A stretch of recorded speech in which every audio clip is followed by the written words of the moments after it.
Hey everybody, welcome back to MTRA Bedtime Stories. We are reading Anne of Green Gables.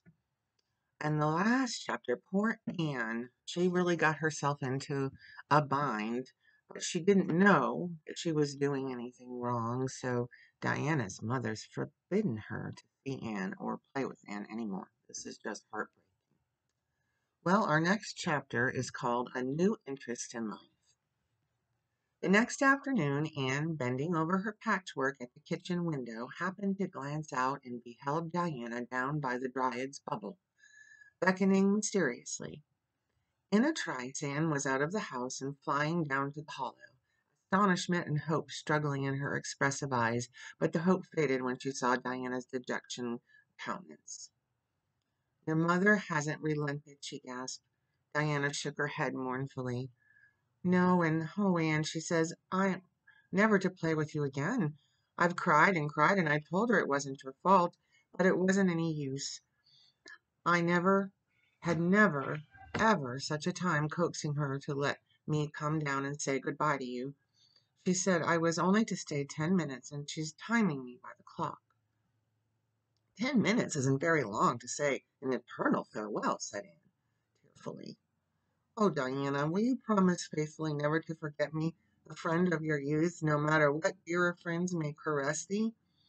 Indeed I will, sobbed Diana, and I'll never have another bosom friend. I don't want to have one. I couldn't love anybody as I love you. Oh, Diana, cried Anne, clasping her hands, do you love me? Why, of course I do. Didn't you know that? No, Anne drew a long breath. I thought you liked me, of course, but I never hoped that you would love me. Why, Diana, I didn't think anybody could love me. Nobody ever has loved me since I can remember.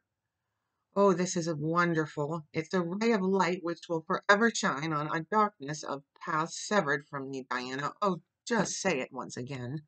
I love you devotedly, Anne, said Diana stanchly, and I always will. You may be sure of that. And I will always love thee, Diana, said Anne, solemnly extending her hand. In the years to come, thy memory will shine like a star over my lonely life. As that last story we read together says, Diana, wilt thou give me a lock of thy jet black tresses, and parting to treasure forevermore? Have you got anything to cut it with?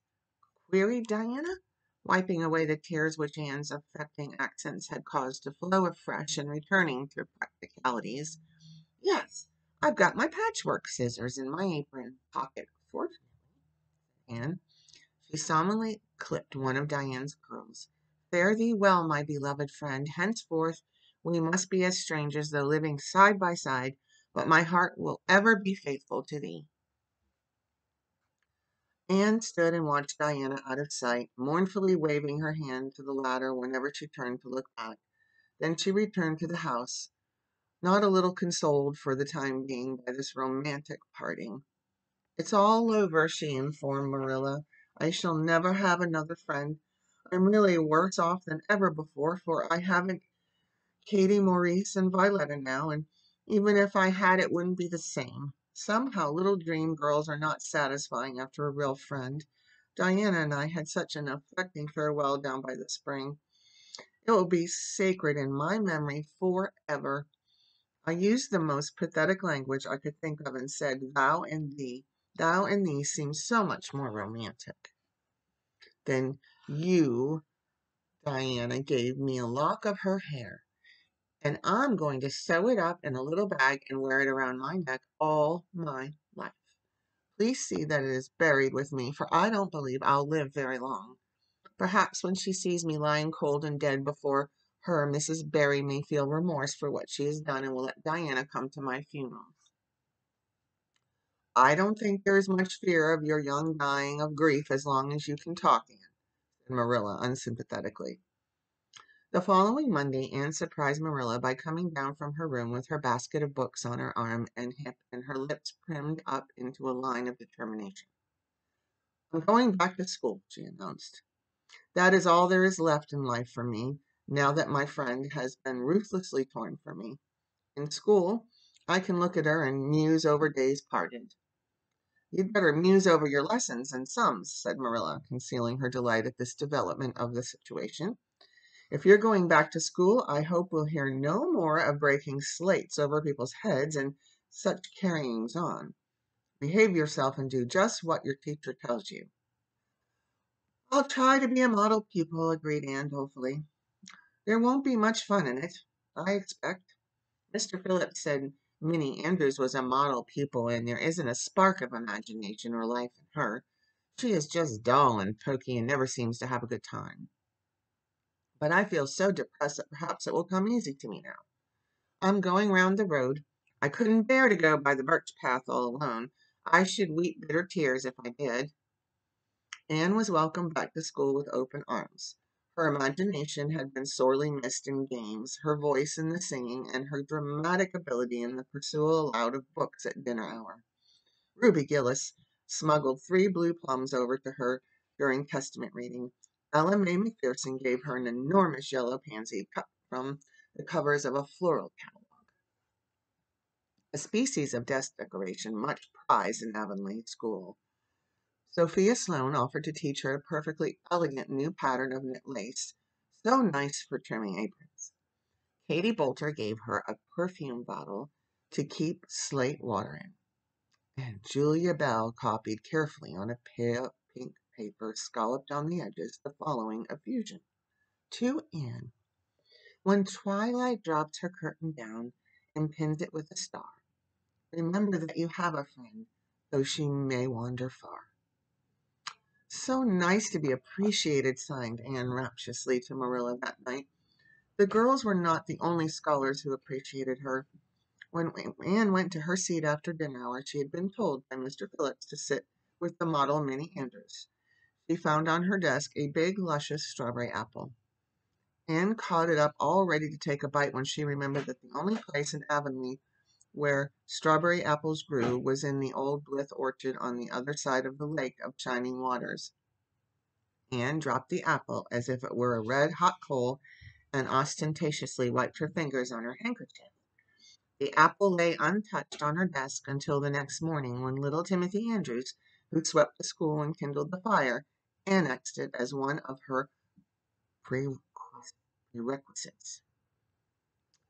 Charlie Sloane's slate pencil, gorgeously bedizened with striped red and yellow paper, costing 2 cents, where ordinary pencils cost only 1, which he sent up to her after dinner hour, met with a more favorable reception.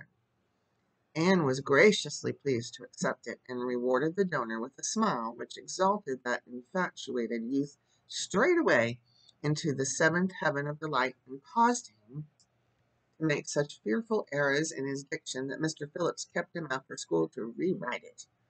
But as the Caesar's pageant, shorn of Brutus' bust, did but of Rome's best son remind her more.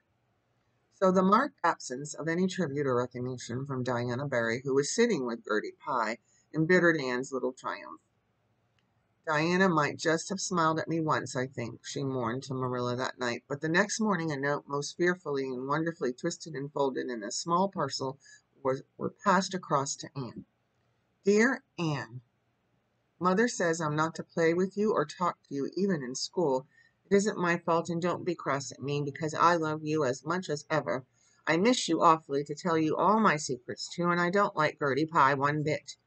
I made you one of the new bookmarkers out of a red tissue paper. They are awfully fashionable now, and only 3 girls in school know how to make them. When you look at it, remember your true friend, Diana Barry. Anne read the note, kissed the bookmark, and dispatched a prompt reply back to the other side of the school. My own darling Diana, of course I am not cross at you because you have to obey your mother. Our spirits can commune. I shall keep your lovely present forever. Minnie Andrews is a very nice little girl, although she has no imagination. But after having been Diana's bosom friend, I cannot be Minnie's. Please excuse mistakes because my spelling isn't very good yet, although much improved. Yours until death us do part, Anne or Cordelia Shirley. P.S. I shall sleep with your letter under my pillow tonight. A or C.S. Marilla pessimistically expected more trouble since Anne had again begun to go to school, but none developed. Perhaps Anne had caught something of the model spirit from Minnie Andrews. At least she got on very well with Mr. Phillips thenceforth, flung herself into her studies heart and soul, and determined not to be outdone in any class by Gilbert Blythe. The rivalry between them was soon apparent. It was entirely good-natured on Gilbert's side, but is much to be feared that the same thing cannot be said of Anne, who had certainly an unpraiseworthy tendency for holding grudges. She was as intense in her hatreds as in her loves. She would not stoop to admit that she meant to rival Gilbert in schoolwork, because that would have been to acknowledge his existence, which Anne persistently ignored. But the rivalry was there, and honors fluctuated between them. Now Gilbert was head of the spelling class. Now Anne, with a toss of her long red braids, spelled him down. One morning Gilbert had all his sums done correctly, had his name written on the blackboard on the roll of honor. The next morning Anne, having wrestled wildly with decimals the entire evening before, would be first. One awful day they were ties, and their names were written up together. It was almost as bad as a take notice, and Anne's mortification was as evident as Gilbert's satisfaction. When the written examinations at the end of each month were held, the suspense was terrible. The first month Gilbert came out 3 marks ahead. The second, Anne beat him by 5. But her triumph was marred by the fact that Gilbert congratulated her heartily before the whole school. It would have been ever so much sweeter to her if he had felt the sting of his defeat. Mr. Phillips might not be a very good teacher, but a pupil so inflexibly determined on learning as Anne was could hardly escape making progress under any kind of teacher. By the end of the term, Anne and Gilbert were both promoted into the 5th class and allowed to begin studying the elements of the branches by which Latin, geometry, French, and algebra were met. In geometry, Anne met her Waterloo. Perfectly awful stuff, Marilla, she groaned. I'm sure I'll never be able to make a head or tail of it. There's no scope for imagination in it at all. Mr. Phillips says I'm the worst dunce he ever saw at it, and I mean some of the others, are so smart at it it's extremely mortifying, Marilla. Even Diana gets along better than I do, but I don't mind being beaten by Diana. Even though we met as strangers now, I still love her with an inextinguishable love. It makes me very sad at times to think about her, but really, Marilla, one can't stay sad very long in such an interesting world, can one? Well, that ends our chapter tonight. Now I'm glad Anne's doing good in school. That will help her a lot. All right, everybody, let's get tucked into bed nice and tight. Stay warm, stay safe, always be kind, and I'll see you tomorrow night for the next chapter.